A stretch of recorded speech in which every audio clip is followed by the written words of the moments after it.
forms and no change for millions of years. This is a crocodile fossil, oldest crocodile fossil, which is 100 million years old, you see over here. And this is today's crocodile, no change, no evolution.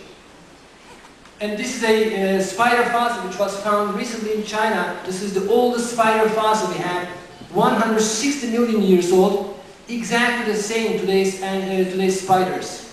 No change for 60 million years. We have 300 million fossils, and Mr. Adnan Oktar published the Atlas of Creation, putting thousands of different fossils, microscopic pictures, fossils into this creation atlas, showing that species appear abruptly, complete and perfectly formed, and they never change for millions of years. Of course, these facts, 300 million evidences, refute Darwinism and proves the fact of creation by Allah. And the classic story of Darwinism. The ape-like structures, they call it so-called common ancestor, but it's like an ape, of course. These apes evolved into humans, they say, over millions of years. Of course, that kind of things happens in the stories. Frogs, for example, transforms into a prince.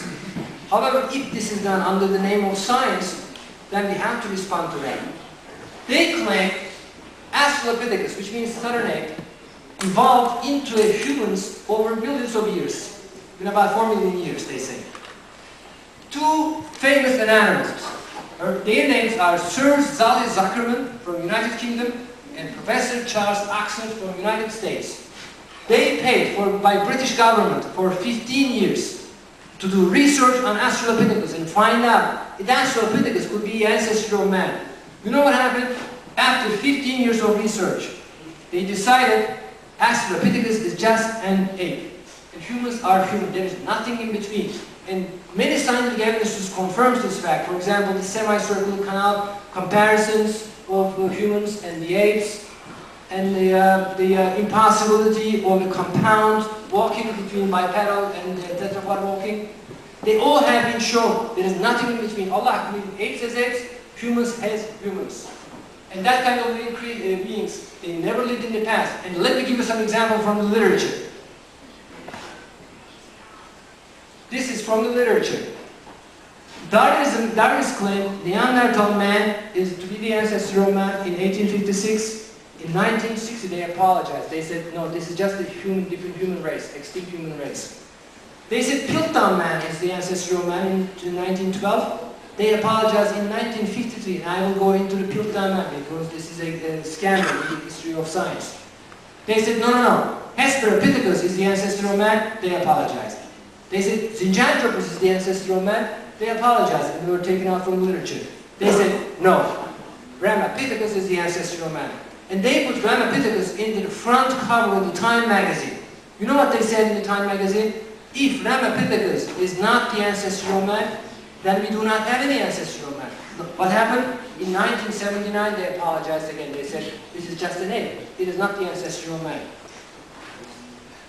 So that kind of things are all fake because these reflect the imagination of the artist. What they did over here, they took an orangutan and replaced its eyes with human eyes just to make, put into the subconscious mind of the people that kind of creatures lived in the past. No. Even though you have the whole skeleton, usually they have fractures of a skull or one teeth or something like that, you cannot estimate the soft tissues. You cannot estimate the lips, the eyes, the ears, the body hair, on the fossil evidence, on the fossil and the fractures of the skeleton. You cannot estimate the soft tissues. So these are only done for propaganda purposes. There are 6,000 different ape species that lived in the past. Only 120 of them are alive. So what evolutionists do is take some skull fractures of extinct ape species and put it on an order from smaller to larger one and try to represent people, this is the steps of evolution from ape to man. No. Allah created apes as apes and humans as humans. Slide please. And this technique is called reconstruction. Reconstruction means rebuilding. You see the famous Darwinist artist here. His name is John Gersh. He's a very prominent Darwinist artist. What he does is, he goes into his lab and take casts from living human beings, as you see over here, and start to play around with this. And at the end, it generates something like this. Half ape, half human, and was able to pose for a photograph. No, that doesn't have any scientific value. Again, you cannot estimate the soft tissues even though you have the whole skeleton. And Ernest Houghton admitted this fact. He said, the Darwinist, to attempt to restore the soft parts is an even more hazardous undertaking. The lips, the eyes, the ears, and the nasal tip leave no clues on the underlying body parts. You can with equal facility model on a Neanderthaloid skull the features of a chimpanzee or the lineaments of a philosopher. These alleged restorations of ancient types of man have very little, if any, scientific value and are likely only to mislead the public. So put not your trust in reconstructions. He says don't trust it.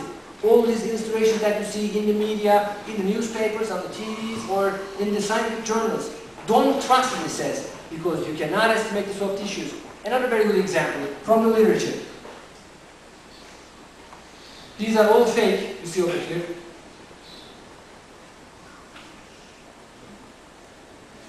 And this is from the literature. They found a piece of skull. They gave a Latin name. They called it Zinjanthropus. And based on the same skull as you see here, they made these three very different drawings. This is from National Geographic. This is from Morris Wilson. And that is from the Sunday Times. You see how different they are? Because, again, you cannot estimate the soft tissues. If you give this skull fossil to 100 different artists, they would do 100 different drawings. In fact, they did this in Germany. They gave the same skull to 100 different artists, and everybody did different drawings. These only reflect the imagination of the artist. It does not have any scientific value. It is just done for the propaganda purposes.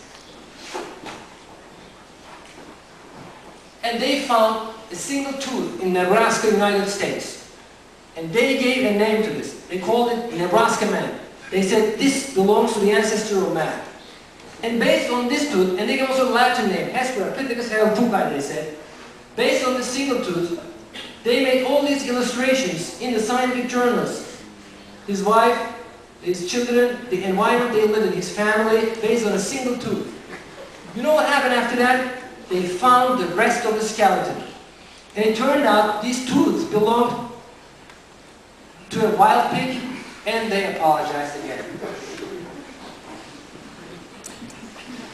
You see some Darwinist so-called scientists over here. You see they have joy and pride. It looks like they made an important discovery. I'm talking about the Piltdown Man scandal from the United Kingdom.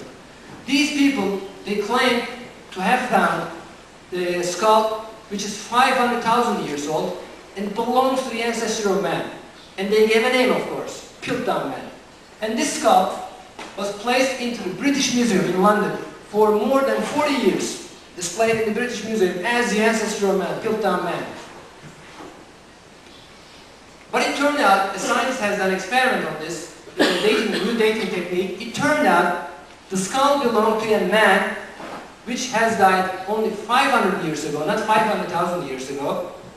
And this mandible belonged to an orangutan from a recently dead ape. And it was attached to human skull with special artificial techniques. And they both were treated with a very special chemical substance to make it look like oak. You know what happened during the 40 years in the British Museum for Piltdown Man? More than 500 articles were written in the scientific journals and doctoral theses. So what happened after 40 years? It was taken away from the British Museum immediately. They apologized to the public. And Ernst Haeckel. He is one of the close friends of Charles Darwin, a very famous evolutionist. I want to summarize this. I don't want to go into detail again. He made a forgery as an evolutionist. And he was asked, why did you do this forgery? And this is his reply. If you read this, he says, I did this forgery because, he says, everybody else does it. This is not science. This is not scientist. Science has to be objective. If the findings lead to the conclusion that nature is created, this scientist has to accept this. So forgery is not science, it's not science. So you may ask, why these Darwinists, they do these forgeries? Because by having the lack